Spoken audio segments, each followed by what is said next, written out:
मतलब होता है कि चेतना है, चेत जाओ। आज से नया वर्ष मनाने का यह उद्देश्य होता है कि हम लोग चेते हैं कि हमारा एक एक पल बर्बाद न होने पाए। चेतना आ गई हमको, तो जो मोह निशा में संसार में हम सब सोए हुए हैं, तो धीरे धीरे यहाँ से चेतना हुई कि हमारा समय बर्बाद ना जाए, जिस लिए हमारा जन्म मिला है उस जन्म को हम सार्थक बनाएं। और जन्म हमारा जन्म इस संसार में किस लिए है? तो कहते हैं काम क्रोध मद लोभ नींद भय भूख प्यास सबही के मनुष्य देह संसार सराहत शोक स्नेह सी अकेले। काम क्रोध लोभ मोह नींद भय भूख प्यास सभी जीवों में है। चींटी से लेके चूहे से लेके विशालकाय हाथी शेर व्हेल इत्यादि जहाँ भी जीव जंतु हैं, सब खाना खाते हैं, सब सोते हैं, सब घर परिवार बसाते हैं, बच्चे पैदा करते हैं।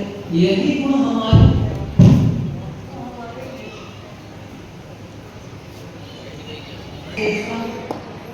मानस में गोस्वामी जी लिखते हैं कि नर्तन भाव बारिक कहु बेलो सन्मुख मन के अनुग्रह मेरो करण धार सतगुरु दृढ़ नावा दुर्लभ साध सुलभ कर पावा जो न करे भव सागर नर समाज यस पाए सो कृतलिंगक मंद मते आवागमन में जाए। तो नर्तन भाव बारिक कहु यह मनुष्य तन भाव बारिक यानी संसार से पार जाने के लिए बेड़ा के समान है। संसार सागर से पार करने के लिए यह मानव तन मिला है। यदि काम क्रोध लोभ में ही हम व्यस्त रह गए सारा जीवन, जिंदगी में देखेंगे आप कि सारी जीवन पर्यंत व्यवस्था आप करेंगे, लेकिन अंतिम समय में जब आप देखेंगे तो घर का एक न एक कोना खाली ही दिखाई देगा। ऐसा लगेगा कि इतना हम नहीं बना पाए, ये काम अधूरा रह गया, सारा जीवन बीत जाएगा।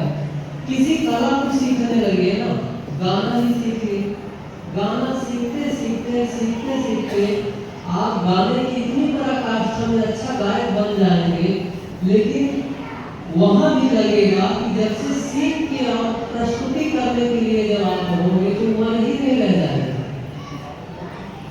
आपको लगेगा कि एक कुमार अभी 10 कुमार ऐसे और मिले, तब हम जाके इसकी अच्छे ढंग से राग रागनी का प्रस्तुति करें, क्योंकि सीखते सीखते उम्र चली गई, फिर गला चला जाएगा, गाते नहीं बनेगा जो आपने सीखा है।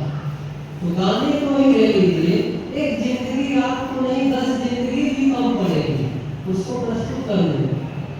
तबल का मान लीजिए तबल सीख रहे हैं, लेकिन कायदे से जब आप तबल के विशेषज्ञ हो जाएंगे तब भी लगेगा कि कुछ अभी बाकी है इसमें और इससे आगे भी हो सकता है। और प्रस्तुति करने के लिए हाथ ही काम नहीं करेगा, बुद्धि काम नहीं करेगी। तो ये प्रकृति ऐसी विशेष है कि इसमें कितने भी गुण को सीखते जाएंगे, इसमें पराकाष्ठा नहीं पहुंच सकता व्यक्ति बिना भगवान के भजन के। इसलिए नर्तन भाव बारिक कहोगे, ये मिला है भवसागर से पार जाने के लिए।